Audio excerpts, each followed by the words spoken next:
Monaco is unique. For the tiny principality nestling on the Mediterranean join of France and Italy, yearly presents a motor racing extravaganza of unrivaled opulence, with its spectacular circuit which twists and plunges around Monte Carlo in dazzling sunshine. And today, the race was due to start at 3:30, but there is dramatic news because whilst there is sunshine all around the course, I make one exception. And that exception, of course, is in the tunnel which goes underneath Lowe's Hotel.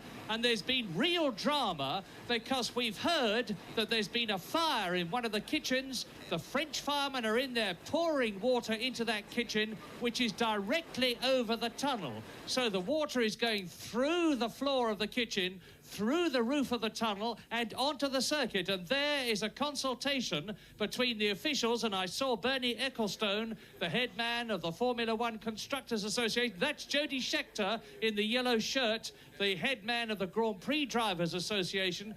And they are obviously deciding whether to start the race. And meanwhile, the drivers, and there's John Watson, one of the Marlborough drivers, are resting, waiting phlegmatically for the race to begin. Very phlegmatically, because that is Siegfried Starr, the Arrows driver, who always meditates. He's a yoga man, and he is able totally to switch off before a race begins and thoroughly rest himself.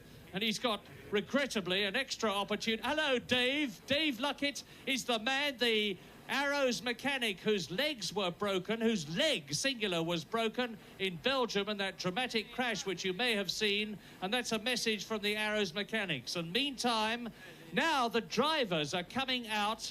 There has been a delay while the drivers were consulted, and it has been decided, I understand, to start the race, warning the drivers and giving them time to go round on a warm-up lap, or maybe 2 warm-up laps, and see where that wet patch is. Meantime, the officials are hopeful that they'll clear the track. There is Mario Andretti, who has just won at Indianapolis, and Patrick Tambay, the French driver. And this is the position of the World Championship as Monaco begins. Reutemann is 12 points ahead of Piquet, who is 4 points ahead of Alan Jones, who is 8 points ahead of Riccardo Patrese, and they are the 4 that are dominating the championship. Here's the grid. Fastest, Nelson Piquet. Second, Villeneuve. Third, Mansell. Fourth, Reutemann. Fifth, Patrese. Sixth, De Angelis. Seventh, world champion Alan Jones. Eighth, Lafitte. Ninth, Prost. 10th, Watson. 11th, De Cesaris. 12th, Mario Andretti. 13th, Arnoux. 14th, Starr. 15th, Cheever. 16th, Tambay. 17th, Pironi. 18th, Bruno Giacomelli. 19th, Mark Surer. And 20th, Michele Alboreto. And there are 20 to start.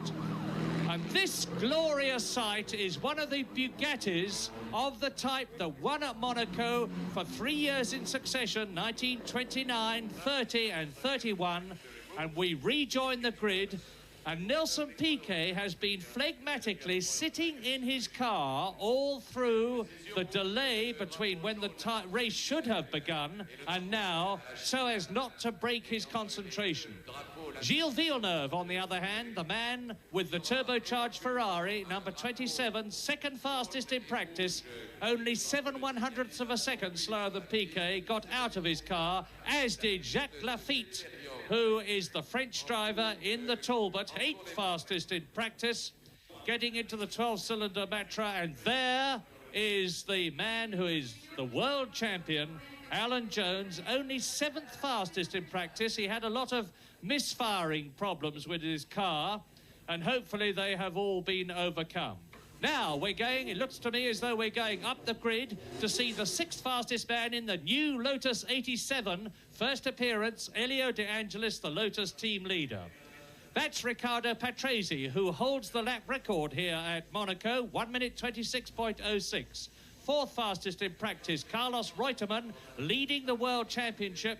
The man who won at Brazil, Carlos Reutemann. But the sensation of practice was Nigel Mansell, the young Englishman, his first appearance at Monaco in a Formula One car, 3rd fastest in the new Lotus 87. So, there is the grid, and here we go round the course. Now, from the start, they go round Saint-Devote, the right-hander, then uphill, up this wiggly section that the pen is indicating, round the left-hander at the Hotel de Paris into Casino Square. Then they plunge downhill to the Mirabeau, which is that tall hotel, then to the old station hairpin, then into the right-hander, which leads to the right-hander of the Portier, then into the tunnel, which is where all the trouble is, out of the tunnel doing 160 miles an hour, believe it or not, down to the chicane, which you can take flat out in fifth, and then into the left-hander at Tabac. Round the swimming pool, left, right, left, and that leads to the Rascasse Cafe, which is the block on the corner, then into the old gasworks hairpin, and back into the so-called straight. And we're ready now for the start for 76 laps. Watch the lights go to red and then to green. And there is often trouble at Saint-Devote, the first corner, because it is essential to get ahead for the climb up to the Hotel de Paris. Watch for the green and get ready for Saint-Devote. There was big trouble there last year. They're away clearly. Good start. Piquet leads from Villeneuve with Mansell third and Reutemann fourth. Patrese fifth. Jones in seventh position. De Angelis in sixth place, and they're all safely round Saint-Devote. And thank heavens for that, as they go up to the Hotel de Paris, round into Casino Square for the first time in this 76-lap race, and all is well.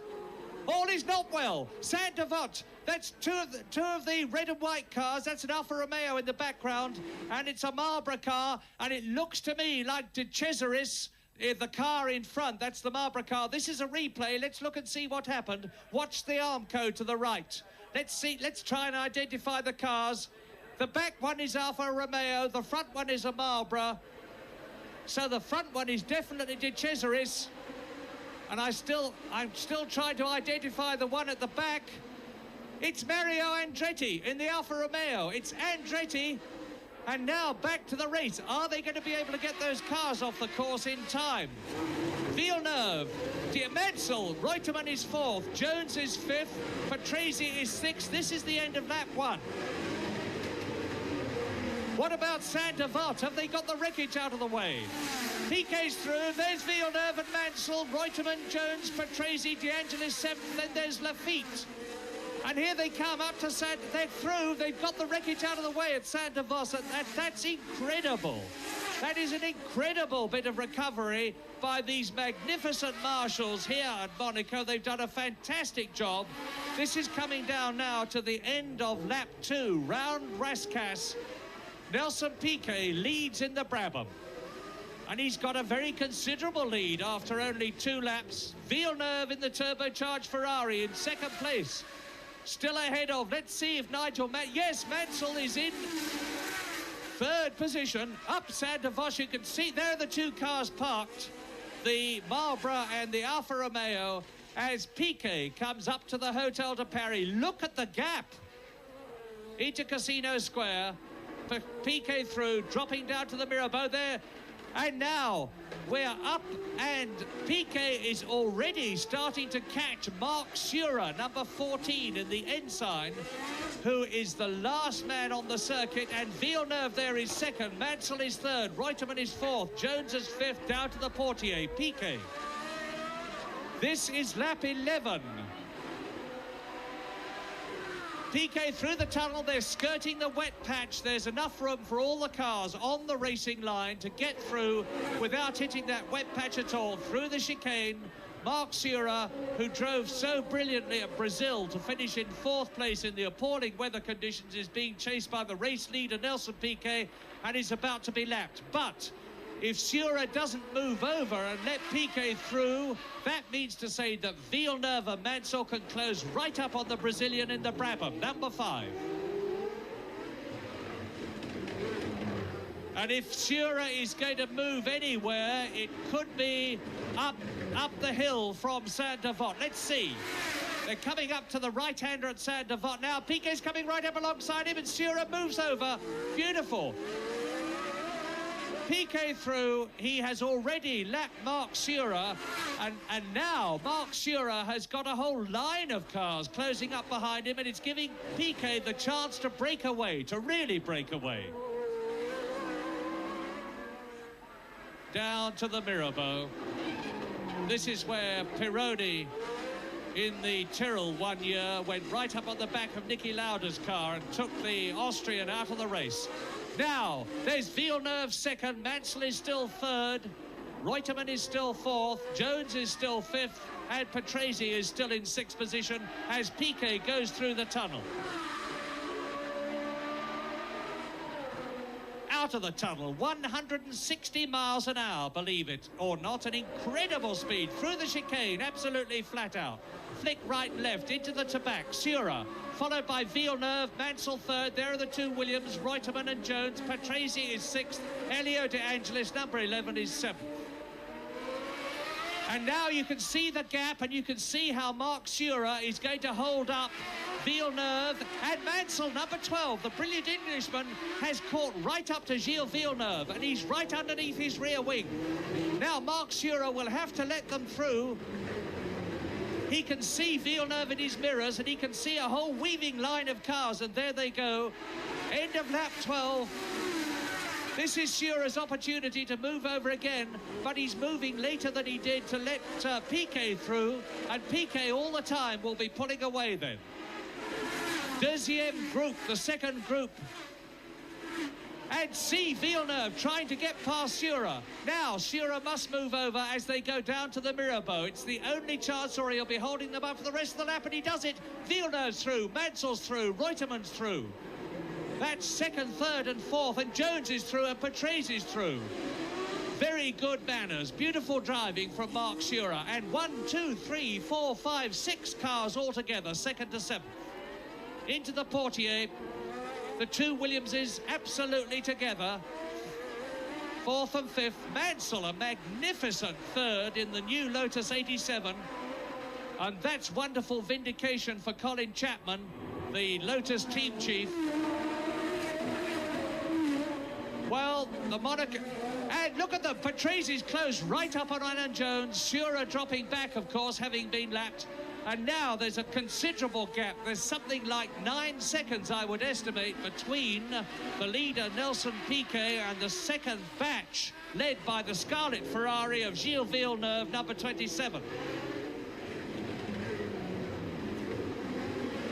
There's the gap. That's Piquet, fastest, 1:29.044, 1 minute 29 seconds and 0.044 seconds, and that is about 3 seconds off Riccardo Patrese's 1980 lap record, but they've still got full tanks, of course, and they'll be going faster later in the race. Villeneuve has broken away a little from Nigel Mansell. This is the second place man, Villeneuve.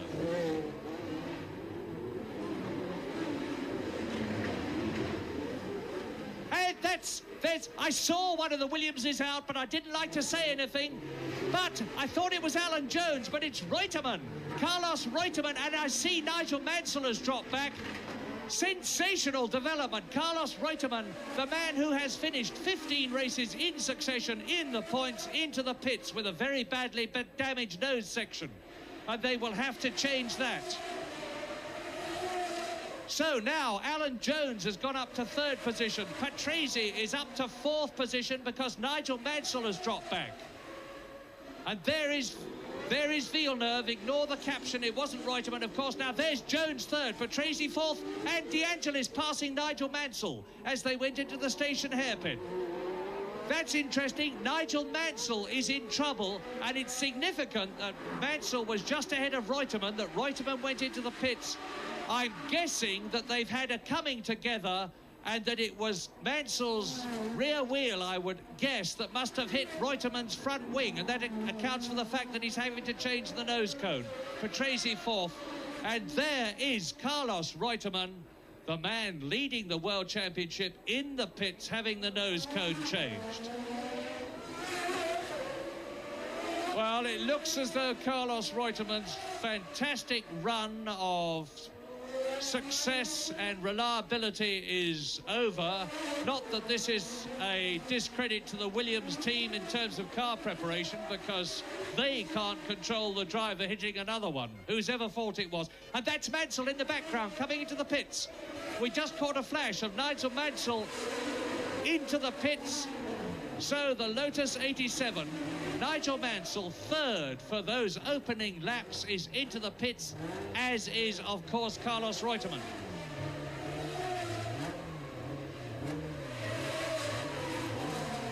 And there's Mansell.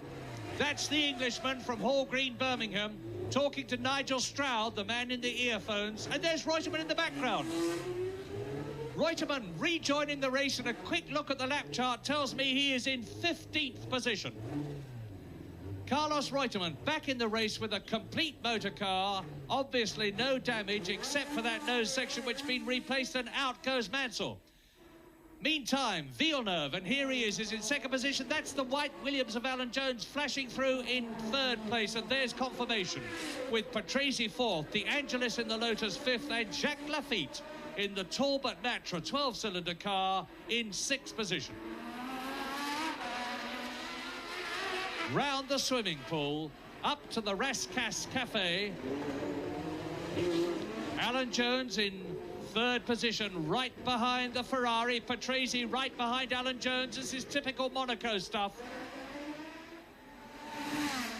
And now up to Saint-Devote, back into third gear, second gear, 85 miles an hour, accelerate up, third, fourth, fifth gear here, 150 miles an hour, up the hill, round the Hotel de Paris corner. And that's a third gear, left-hander at the Massenet, 100 miles an hour. Now down the hill, fourth gear, 125 miles an hour. And Jones is closing up on Villeneuve, no doubt about it. Alan Jones, with Reutemann out of the way, has got an extra incentive. 60 tours means 60 laps to go. That means 16 completed. And these are the second and third place men.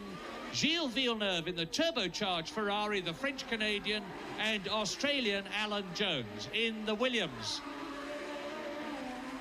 Alan Jones, who won at Long Beach, third position in the World Championship. And there's Patrese in the background, and De Angelis in fifth position. It's still tremendously close for second, third, fourth and fifth positions. Within sixth place, Jacques Lafitte, as you saw in the Talbot Matra. La Rascasse, Gilles Villeneuve. Alan Jones.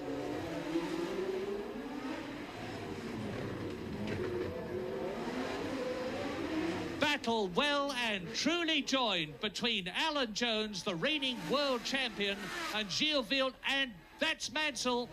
Nigel Mansell in the pits. Nigel Stroud, and they're taping up the side of the car for some reason and pouring out of the side pod. That must be steam from the radiator, and that's a bad sign, or it could be engine smoke.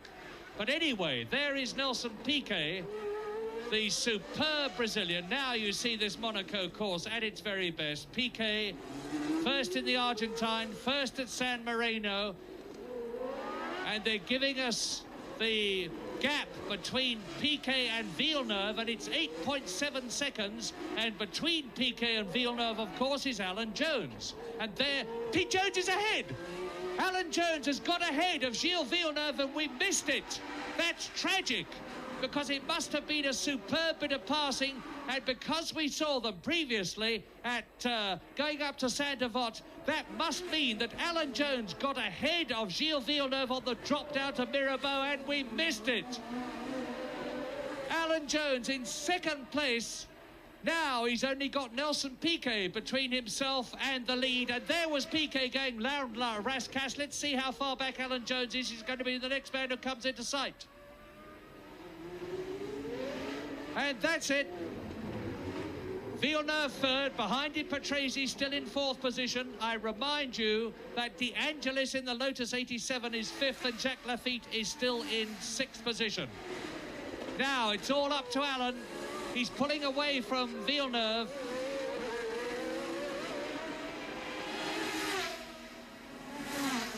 And something I haven't had a chance to tell you yet as Villeneuve goes round the Hotel de Paris is that Alan Jones, number one, with Villeneuve chasing him, is in real pain. I'll explain why. When Villeneuve goes round the right-hander at the Mirabeau, Jones scalded his leg very badly when he crashed in the Belgian Grand Prix. Boiling water cascaded out of a pipe alongside his leg, gave him second-degree burns, and that's the way he's driving now. Maybe with the adrenaline flowing, he won't feel the pain. And there's the wet patch. That wet patch, fortunately, doesn't seem to be getting any bigger, so the racing line is comparatively unsullied. Villeneuve third, Patrese fourth.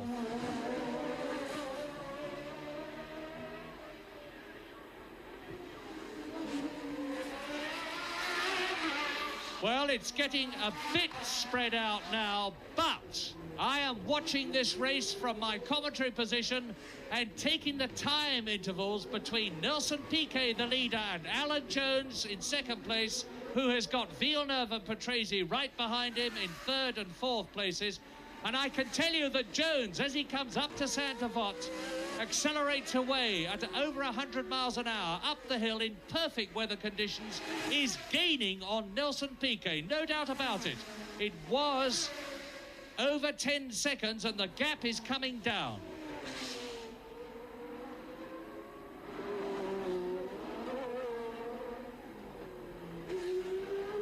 Villeneuve, the turbocharged Ferrari, there's the gap. You can see it between Alan Jones at what is now Lowe's hairpin, but many people, including myself, still think of as the station hairpin because that's where the old railway station used to be at Monaco. No longer, into the tunnel, under the hotel, past the wet patch. Gilles Villeneuve in third position, Patrese in fourth.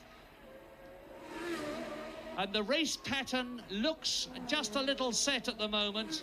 But, as I have said before, Monaco is just as much a test of car reliability and driver stamina as it is of sheer speed. And there is a long, long way to go yet.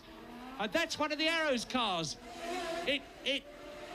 I can tell from the helmet, it's Siegfried Starr. It's Siegfried Starr, the Italian driver, the man we saw meditating earlier on. That's the spare car in the background. Take no notice of it. It's not Patrese's car.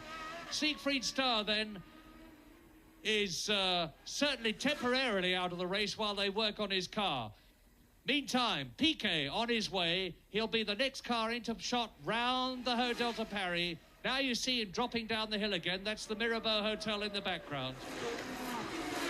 And hello, what's this? This must be a replay. That's Alan Jones passing Villeneuve. That's where it happened. And we've seen it with Patrese. Just a quick replay that was. Alan Jones, confirmation of the fact that he passed Villeneuve on the drop down from Casino Square to the Mirabeau. That's one of two places that you can pass, and you've got to have your heart in your mouth while you do it. Real demon late braking from Alan Jones, which took him up to second position, and this is the leader. It being Nelson Piquet. Another replay, it looks to me, because the picture stops. Yes, it's another replay. We're going to see Jones take Villeneuve again. Now, watch. Villeneuve doesn't give him much room, but the road has been widened there since last year. Alan Jones makes the most of it, holds the position, and gets through up into second position. Now we're looking at Tombe, Chiva, Giacomelli and Pironi. And this is the battle for 10th position. 4 cars. Patrick Tombe, the man with 1 World Championship point to his credit. And he got that at Long Beach, finishing in 6th position. He's in 10th place. There's Reutemann, catching the battle for 10th, but Reutemann is in fact a lap behind them. So it's Tombe in 10th position, Chiva 11th, Giacomelli 12th, and Pironi 13th that we're looking at. Pironi had a very bad practice, crashed 3 times. Fastest lap, Alan Jones, 1 minute 20.534.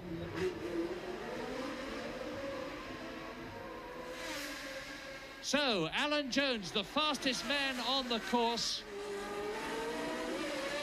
And Pironi is through. Pironi is ahead of Giacomelli.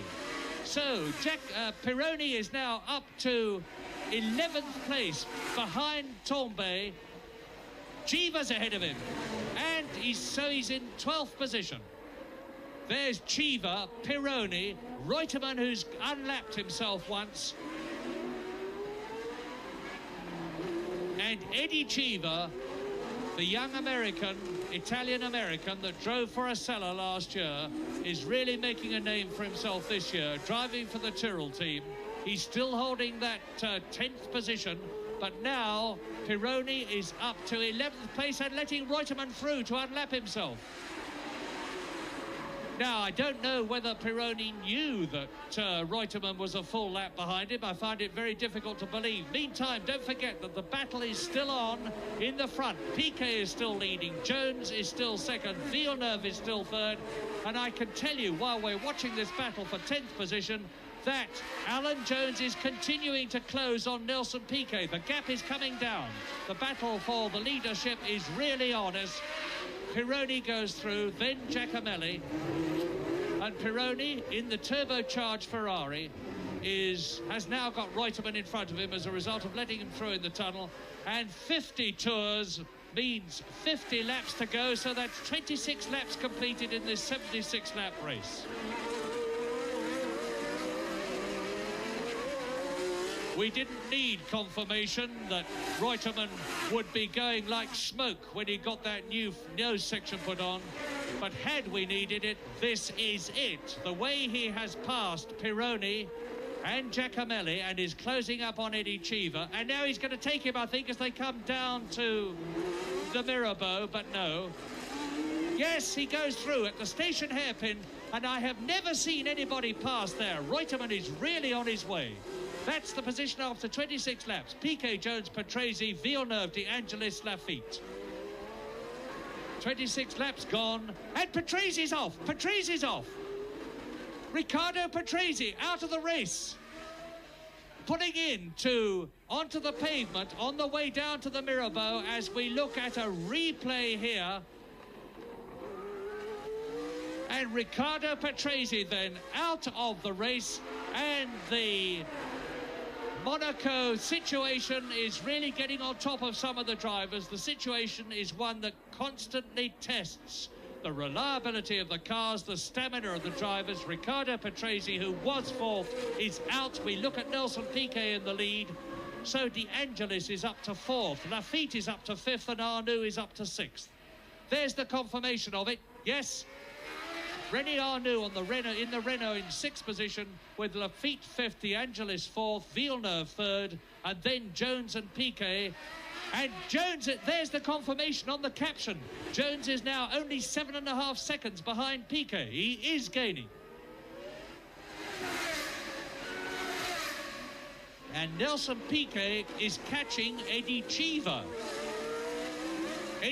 Arnoux out. Now there's another one. The mice are really getting at him. René Arnoux out of the race, the sixth place man. That's the Renault 20. René Arnoux crashed the new 30 car in practice and had to start in the previous model, the 20, and that's De Angelis. They're falling out like flies. Elio De Angelis, who was in fourth position, is out of the race, and it's at the Tabac. Elio De Angelis in the short little section between the chicane and the Tabac, getting out of the car and over the Armco and out of the race.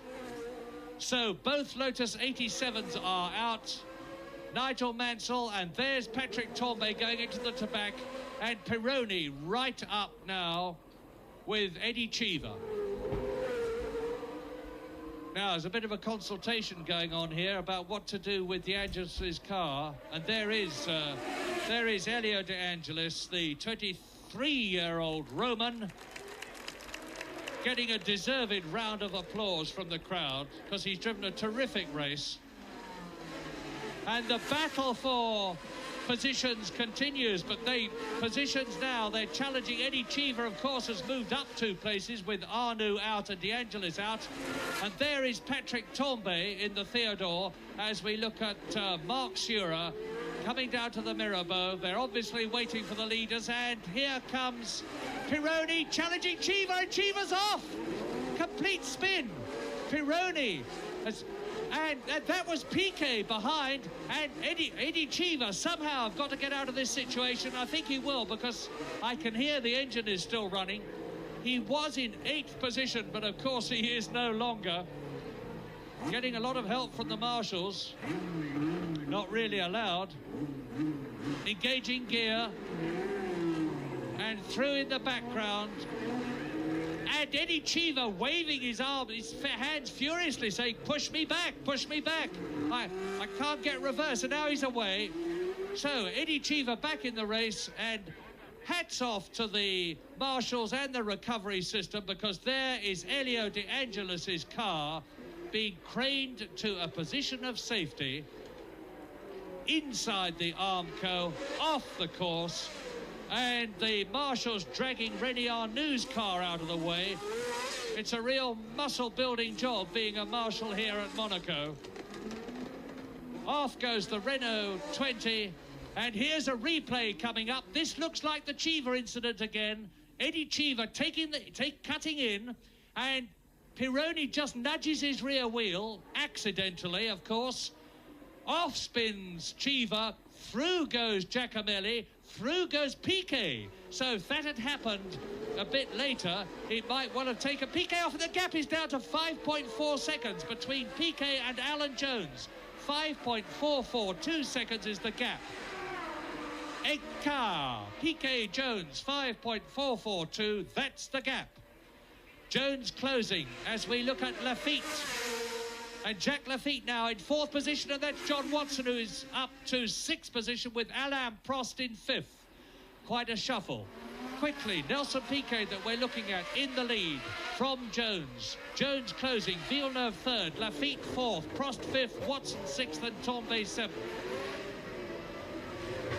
Piquet up to Giacomelli in the Alfa Romeo. Giacomelli in 9th position, and Reutemann in the pits again. And Reutemann out of his car. He's out for the first time in 16 races. Carlos Reutemann has retired. So his record remains at 15 finishes in the points in a World Championship race. And look at that, Alan Jones is closing. Up to the portier. Alan Jones is catching Piquet, really catching him now, into the tunnel. What a great Monaco Grand Prix this is. Nigel Mansell out when he was in 3rd position. We've seen Arnoux out. We've seen De Angelis out. We've seen Reutemann out. And now we're seeing Nelson Piquet right on the tail of Bruno Giacomelli and past him. So he was not held up at all by the young Italian and the 12-cylinder Alfa Romeo as they go round the swimming pool section. And soon there's a quick flash of Alan Jones. Alan Jones is getting closer all the time. And there's a tremendous needle match. If Alan Jones does catch Nelson Piquet, we are going to see some real motor racing at Monaco, because now there is not a great deal of love lost between the Brazilian and the Australian. 40 tours, 36 laps gone, 40 to go. There's the positions at the end of 36 laps, with Lafitte 4th, Watson 5th, Prost 6th. Confirmation, Villeneuve 3rd, Jones 2nd, Piquet leads, and Piquet is rapidly losing his lead. Heaven knows why they've got 21.592 seconds, because you can see there that there isn't any gap. Jones is right with Nelson Piquet.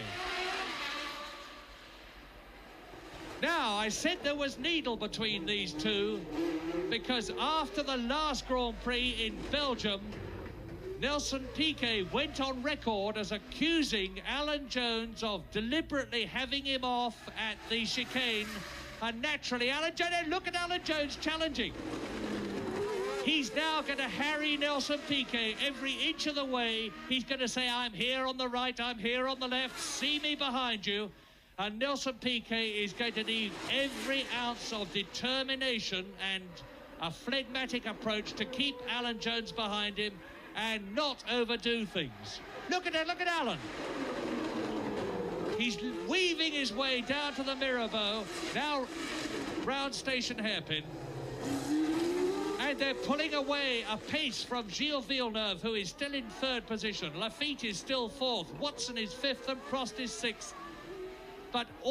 And Jones nearly loses it going into the tunnel. Jones nearly spun as he went into the tunnel there, and that's given Nelson Piquet the opportunity to break away a bit. Let's look at the gap.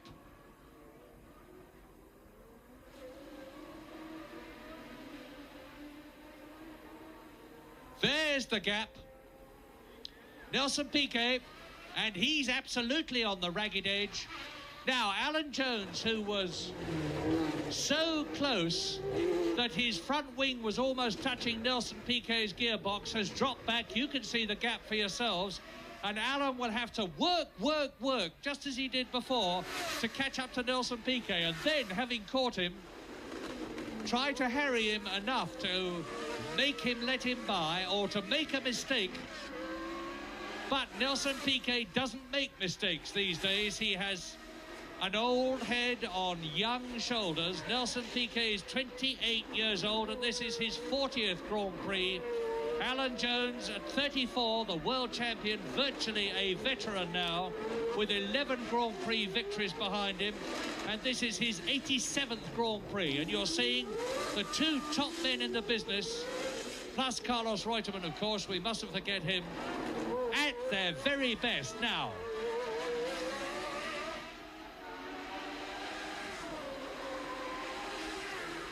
Through the tunnel, and of course, the demands that this course makes on a driver are enormous. There is nowhere at Monaco that a driver can relax for even a split second. They do not even have time to look at the instruments, which is why critical things like oil pressure at Monaco are shown by means of lights. Rascasse, Jones second. Up from Rascasse and out of it, an enthralled crowd. Up to Saint-Devote. Look at the gap. Is it coming down? 30 tours, 46 laps completed, 30 to go in this 76-lap, 156-mile race. And Alan's gaining again. You can see it. You can see it with the naked eye, never mind the stopwatch, that Alan Jones is gaining again on Piquet. Positions, Villeneuve third, Lafitte fourth, Watson fifth, Prost sixth, no change. A good drive by Alan Watson in the new MP4 Marlborough. A great drive by Alan Prost in the new Renault 30 in sixth position. So a Brazilian leads an Australian with a French-Canadian third, a Frenchman fourth, an Englishman, an Irishman fifth, and Alain Prost, the Frenchman, in sixth position. Piquet leads. La Rascasse. Alan Jones next.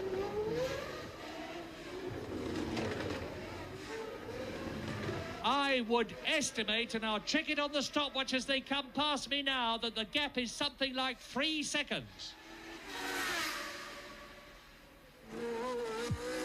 And as they go into Saint-Devote, I confirm that it is now less than 3 seconds. 25 tours, 51 to go. I made it 2.4 seconds, the gap between Nelson Piquet and Alan Jones, and it's closing all the time. Look at that, into Casino Square again. Past Riccardo Patresi's Broken Arrows car, down to the Mirabeau, down to the station hairpins, first gear, 60 miles an hour, down to the Portier, second gear, third gear, 100 miles an hour, into the tunnel, Alan Jones second, number one, the world champion. Piquet. Saint-Devote, trouble, that's Alboreto in the second of the Tyrrells, and the car in front of him, all I can tell you is that it's an Alfa, it must be Giacomelli, it's an Alfa Romeo. Yes, I can tell from the helmet and his figure that it's Giacomelli. They're off at Saint-Devote, and Piquet and Jones are due. There's Tombay through. Now, once again, this fantastic Monaco recovery deal is swinging into action. Out comes a jack. Off the ground comes Alboreto's rear wheels. They're dragging the car back off the course. And down, look at the top. By the word Ajip, you see the crane sling coming down. This is a replay. Let's see what happened. All we saw was what had happened. Alboreto goes round. He's in ninth position, or was, and he spins it. right almost to... And Giacomelli, there he goes. There was no way that Giacomelli could avoid him. He was completely unsighted as he came round Saint-Devote, and that would be at about 90 miles an hour. And it shows you how strong the cars are, because both the drivers are perfectly okay. Michele Alboreto means the car on the right, not the car on the left. There's the crane sling already being positioned. They got it right this time. Bruno Giacomelli. And the crane driver, who must have been longing for this moment for 3 days, he's been sitting there. And off comes Bruno Giacomelli's broken, very broken Alfa Romeo. And it's no fault of Giacomelli's. Alboreto was the man at fault, if you can call it fault. He was just trying to take Saint-Devote a bit too quick, which he most certainly did. Another replay. Now, there's Alboreto. He goes in. You see the back of the car drift out. It goes right round, almost through 180 degrees. What can I do? He says nothing, because there's Giacomelli to say hello in a very big way. And the course for the few moments is completely blocked. Alboreto has the good sense to engage gear and get his car off the racing line. And already both cars are completely clear of the course, and no words of mine can be complimentary enough for the superb service that those marshals and recovery people carry out. Piquet leading. Past Patrese' car. Look how close Jones is. While we have been concentrating on the crash, Jones has been concentrating on Piquet, and we see the answer. Watch the rear of Piquet's car. It's just drifting out. He's being very, very hard pressed indeed.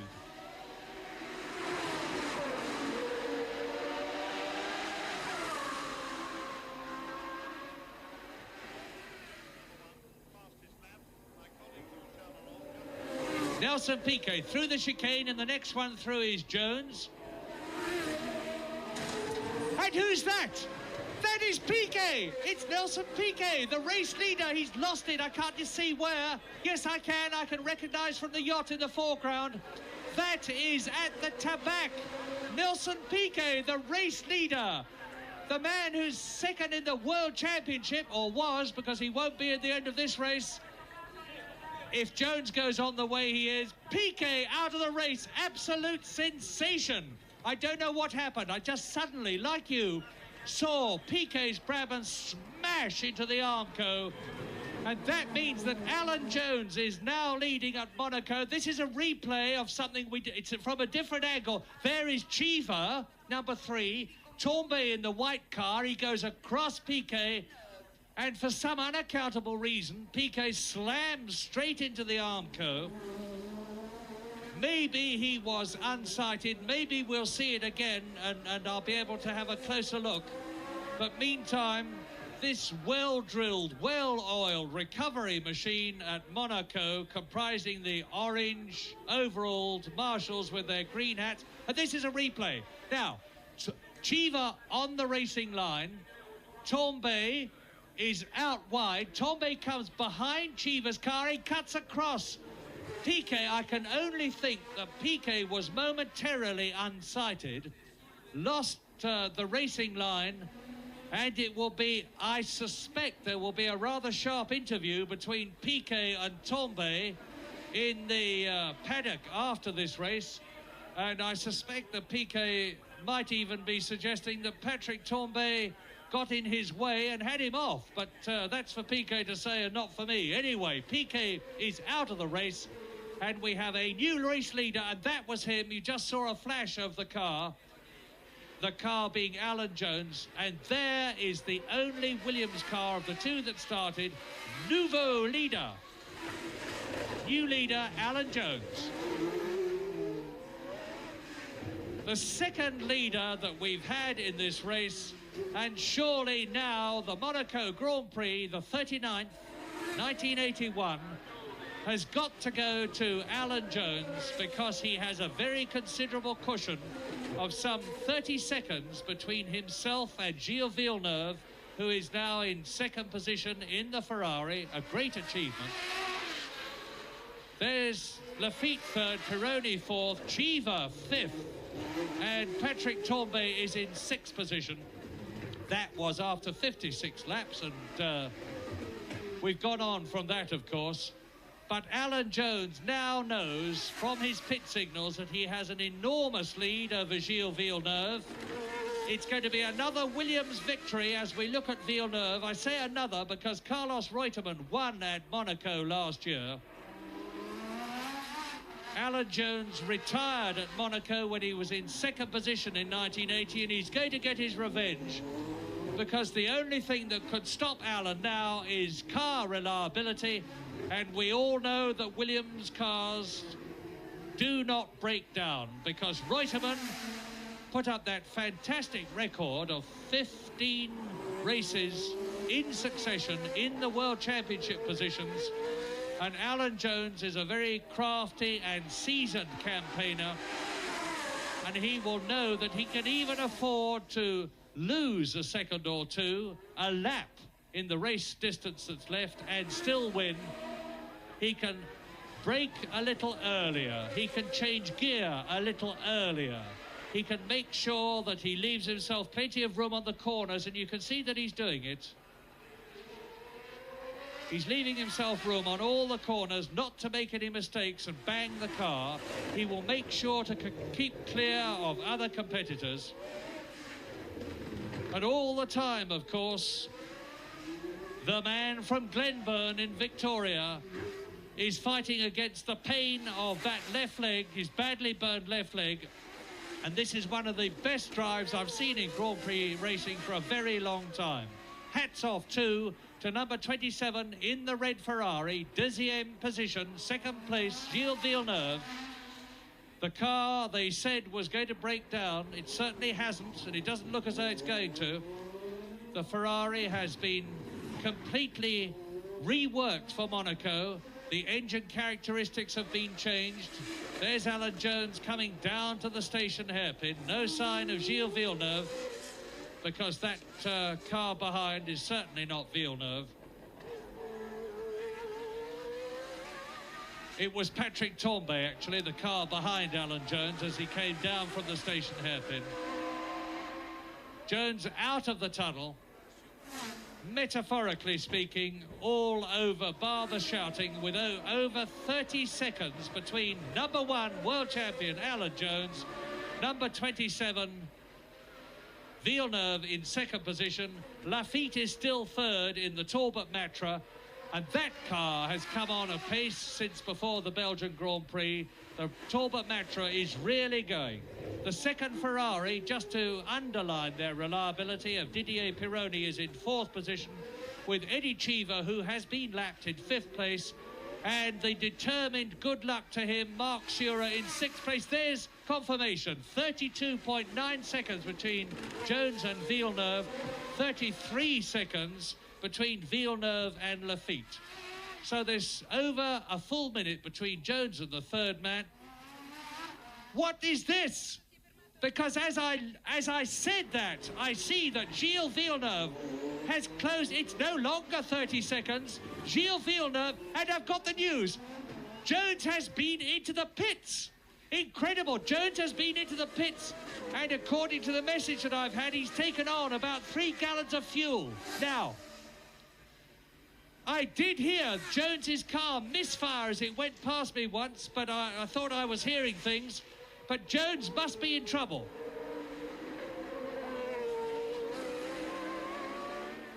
.9 seconds. It was over 32 seconds. Jones goes into the pits, and that was a calculation. And there's Villeneuve. Look how close Villeneuve is to Alan Jones now as they come down to the portiere. Jones leads Villeneuve, then there's Lafitte, then there's Pironi, then there's Cheever, then there's Schurer. I tell you that because we have to concentrate on the battle for the lead.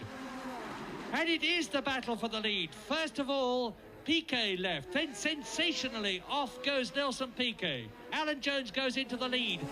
I thought that it was all over bar the shouting, but it isn't. There's a lot of shouting going on around the circuit, and that shouting is to encourage, look at them, to encourage Gilles Villeneuve to catch Alan Jones, and he's doing it all the time, you can see, down to La Rascasse. Jones. Now, Jones has got Eddie Cheever in front of him, who's in 5th position. And if Cheever doesn't move over and let Jones through, that means to say that Villeneuve, who has got the bit well and truly between his teeth now, who can scent victory, will close right up on Alan Jones. And there's an enormous contingent of Ferrari fans here from nearby Italy. And if Villeneuve catches Jones, they will go mad with excitement. But even if he catches Jones, I can't see him getting past. Jones won't let that happen, and it's very easy to make sure that if you stay on the racing line at Monaco and don't get harried. Jones up to Cheever. Now remember, Cheever was holding up Pironi, and he went off, and he's let him through. Lap 70 with 6 laps to go, and Jones is past Cheever. There's Villeneuve, and now Villeneuve will have to deal with, and there's the gap. It's down from 4.2 to 3.9 seconds. Oh boy, what a race at Monaco. Gilles Villeneuve in the turbocharged 1.5 litre 500 horsepower Ferrari is catching Alan Jones out of the tunnel. Down to the chicane. Flick left, right, instantaneously.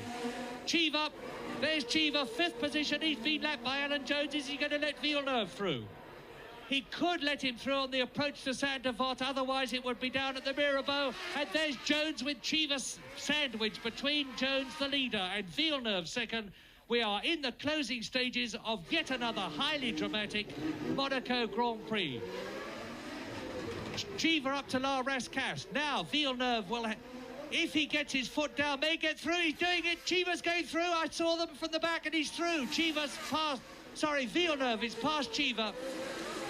Villeneuve past Cheever. Jones leads. Villeneuve's with him.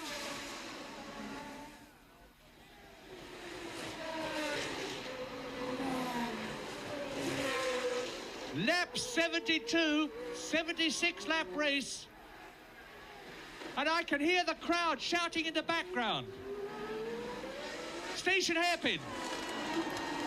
You can see them, you can hear them. I can hear them roaring over the engine noise. The crowd is really going mad.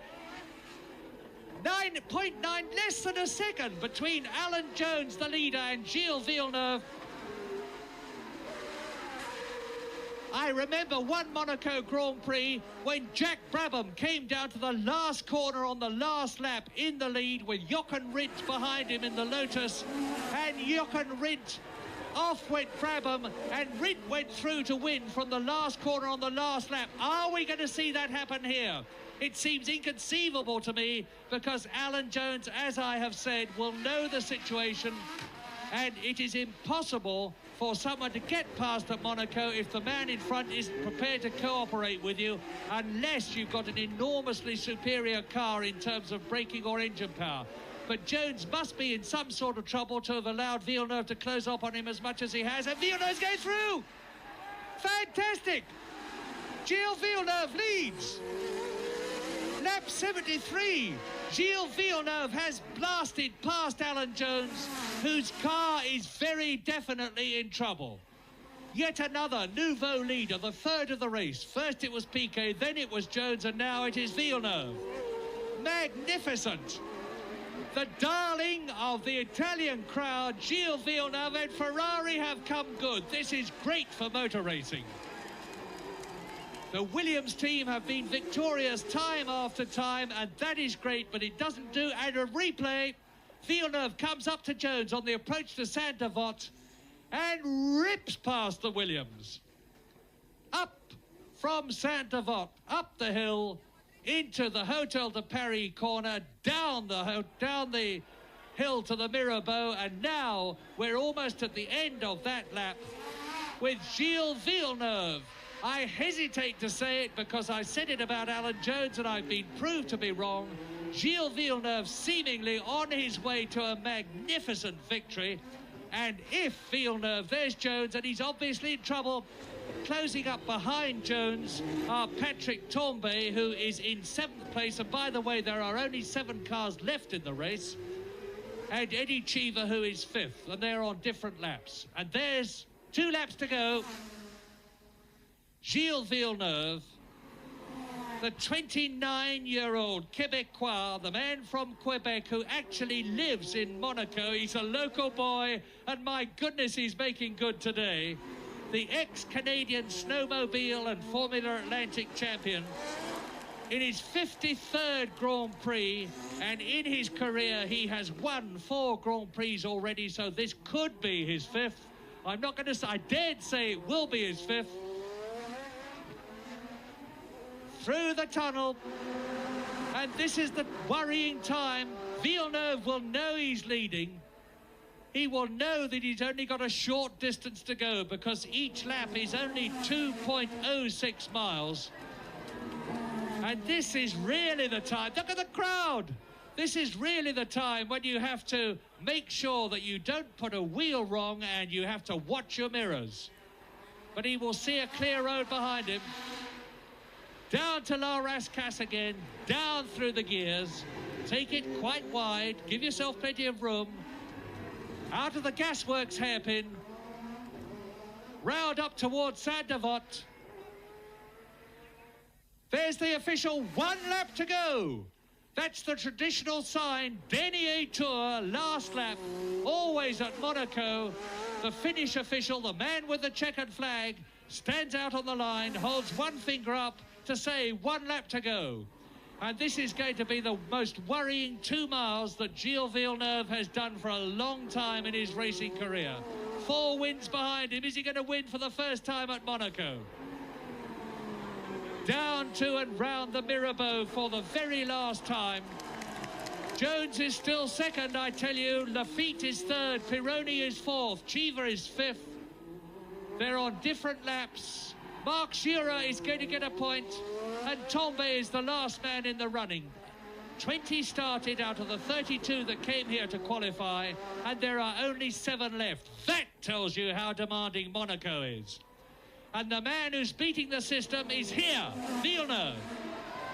Tabac, this is where Piquet went off last time. Out go the Ferrari flags, Forza Ferrari. Swimming pool, last time. La Rascasse, last time. This is where Jack Brabham went off when it was the gasworks hairpin. But Villeneuve's not being harried, he's going to win. Villeneuve is winning the 39th Monaco Grand Prix, and Ferrari is really back in the hunt. Victory for Villeneuve.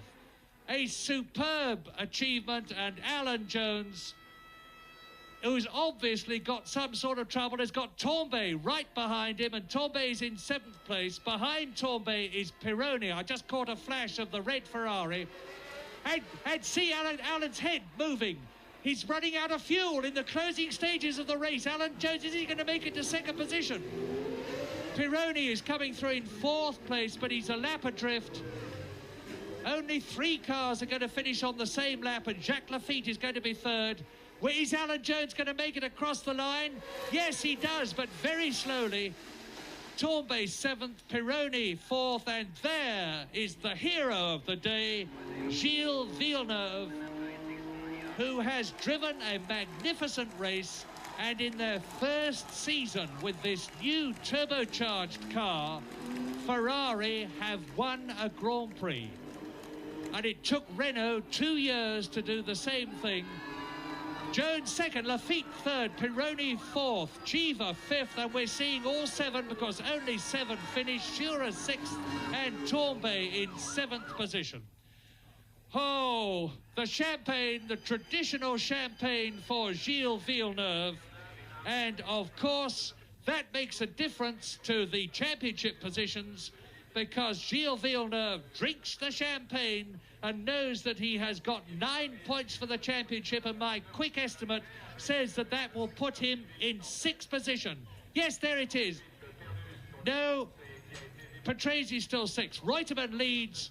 Jones 2nd, Piquet in 3rd position, Villeneuve is in 4th position with 12 points, and Jacques Lafitte ahead of Riccardo Patrese, and they are the 6 men who are still very much in the running for the World Championship of 1981.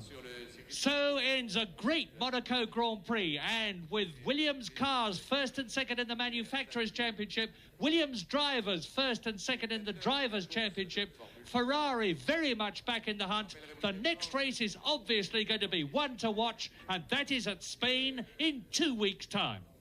Le vainqueur de cette épreuve qui a été disputée sur 24 tours est Alain Ferté.